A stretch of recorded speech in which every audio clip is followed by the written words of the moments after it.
One ma kwa ne mpanimfo gina so bo adwuma saw wani abosom ba akonta mo se wodo nipa chemu Kumawu ene ne mantwe ahodo bi asade akwan no won ma yie pa na asfati won ma gunu se ye atenko no ade che Kumawu no won mu Filipa papa na enya Kumawu kuro no kura mo wodo ade chemu ewo mea bi atese woraso bodoma se besoro ani afijase ade kwa Kumawu kwantempo no eho sei mpanimfo gina so a contractors gina so a chesa no pa wi anwumre won gu so yie kwan ade na so ma de che dodo na kasa sese ade Kumawu fo mutra yie pa na sa adwuma ya won ma bo ho yia ana tibamfo chem se hwa mpanimfo ni abri yie kwan di asphalt akase egu kwan so nyanya bibia o enya bibia sa ba elections ya ye nyina ye hwe kwan sa wo mo de be hyehyɛ so wo mpasua no so no eno na chesa nam so ma na no ya so afo hwe akwan ene akwantempo ahosem so edrimika sesa mpanimfo de akɔgo no ma won ya ekwan so adwuma sa de be ya ba elections no ebra no so am ebetimi akɔ ede ma NPP amanyoko no na ene dua yi so afo hwe akwan ene akwantempo ahosem so ene ni kyerɛ mo Kumawu abato mpasua so kɔye a adwuma no sa de ode ama contract no wona ni kuro twawisi ekɔhwe sa de anwuma no ɛho asɛm si ekrom na ebra kɔye no kɔye inspections wie ya na Akoma to ne yemu no ana santwerofo ye bopre ne yebusa nsa papa yi adwuma asabre mo bɔ ne saw no asom tibamofo se ayaba elections nti ana moye ne sa na sa na sa ne ti ana sa die nti pa ana bosom ntammo mo yi akwan ya asphalt ne ade nyina esum Kumawu ana ne potem na emuaye a ye wura kwasi amu akwata won manyafo ade ma yen eniem adwuma ekoso nya ese ye de eto basoa so na ye de eyi na ye because onu na as an MP for the area no oni meeting kita ho bigina ho so ma aban ti oni aban din kita ho ni ade a adwuma yi eba so sani a onu a ebebo oman henu ahemfo amane wa ha onu agogina search radio stations etu nanum tuo so we arrangement din na ekwan no ye de ama contract obo contractor no kura din oba abestart end of March na fufie antro ata na ya grow na bam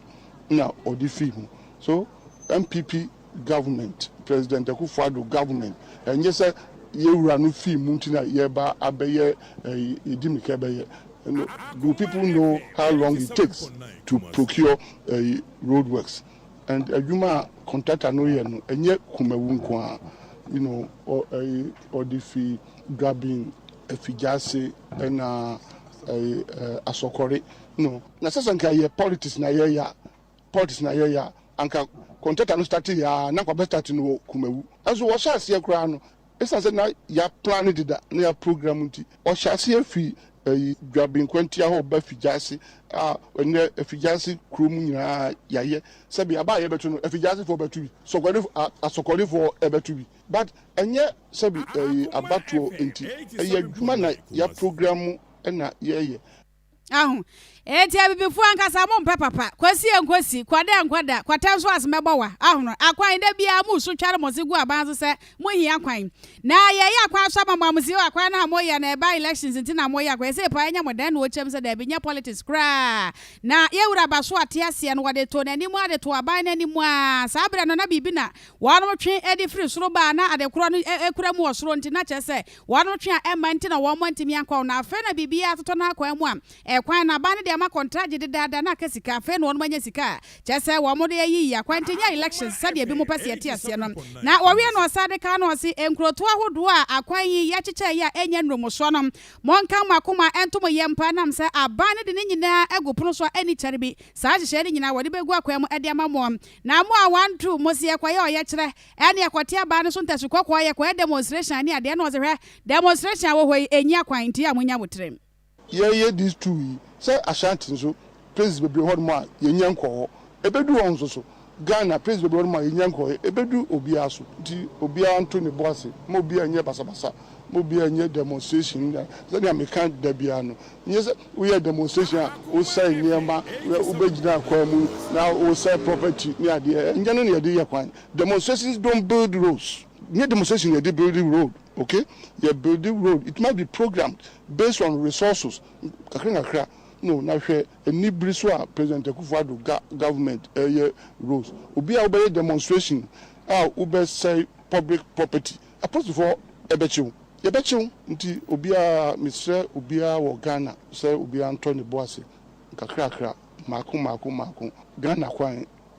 ebekọ so Wonmanyafo kwasi amwakwata wa manga na swafo hwe akwan ni akwantempo ho nsem eso no nti ade che Kumawu abato ene ne mpotempo no wa mo ye ne chen no ano mo ye no wa mo sin free sabre ya kwapem 2023 di akwan na ebebusu se yi atam mo ba fa kwan papa so pa ano mo de asphalt na mudro ano mo de tundra na nam kwan no so sa no ai asphalt mu se dududu tenkwan ene bebrengu empanufo no bebrengu no omnye kwan na ma ye anya sa de omnye agobi pa ya obo no ukro mo ampi no wonwu ana amanfo se ba ya mpanufo no wa wo kwanye bia mo se bompai na mpanufo ni bi mu agobi asem a wo ka na no ne e wonu bo de ono ya ukra na onu mu ni krom ka akwa na ho 87 akwasi da ko ai o wa pew ofra pew bosume fru ni krom ka nko ho wo be da ye kwan ama wo onu mu ye brade na se bi e me de was demonstration nya kwan wo boa ye kwan nya demonstration nya kwan kwan na se me na ye se amanfo edition no mo mpa na bebremu no me kwan no asem be kura ni e koda kiwie episode 40 over animokrata no so a Facebook page no so Akoma 87.9 FM and kwanu twagu omu wiase na beye kwanu beye mono ene ntare ho nyina koni tare wo beye kwanu onu beye onu mantina na ma na se na tie fo mra me hwe bi na